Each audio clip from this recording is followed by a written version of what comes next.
domestic. We should use some of these dangerous cities as training grounds for our military, National Guard, but military.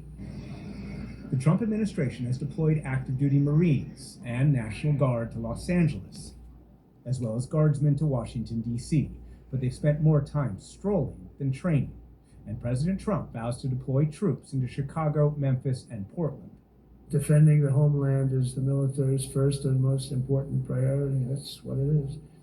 Only in recent decades did politicians somehow come to believe that our job is to police the far reaches of Kenya and Somalia, while America is under invasion from within.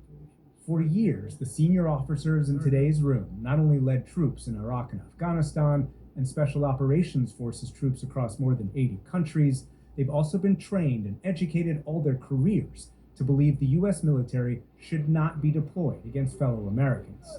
And the few exceptions have been managed by the National Guard, who outside of D.C. are led by state authorities.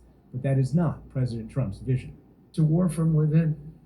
Controlling the physical territory of our border is essential to national security. And this morning, he warned what would happen to officers who resist. I'm going to be meeting with generals and with admirals and with leaders.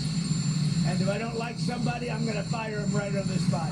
But if the words I'm speaking today are making your heart sink, then you should do the honorable thing and resign. For 45 minutes before President Trump, Secretary Pete Hegseth told the gathered generals and admirals that he was, in his words, ending the war on warriors. In many ways, this speech is about fixing decades of decay. Hegseth today issued 11 new memorandums, many about fitness. Requirements for each combat specialty changed to, quote, the highest male standard only. Physical fitness tests for all service members would be changed to, quote, male standards, and grooming requirements would be enforced. It's tiring to look out at combat formations, or really any formation, and see fat troops. Likewise, it's completely unacceptable to see fat generals and admirals in the halls of the Pentagon and leading commands around the country and the world. It's a bad look. It is bad, and it's not who we are. Hegseth also vowed to overhaul equal opportunity, military equal opportunity, and the inspectors general who investigate misconduct. Hegseth has long argued that the Biden administration was too focused on ensuring military diversity, but critics of today's speech say Hegseth's version of lethality is misdefined. By changing the standard to the highest male combat arms physical fitness, lethality would go down because talent would decrease. Haley Gibbons is a former Army Ranger who met the same requirements as male Rangers and says there should be different requirements for different military occupational specialties known as MOSs. Having different standards for different MOSs allows for creative minds, intelligent people, specialized skills. One of the main aspects of lethality is unit cohesion, and that is built on trust, shared hardship, and leadership.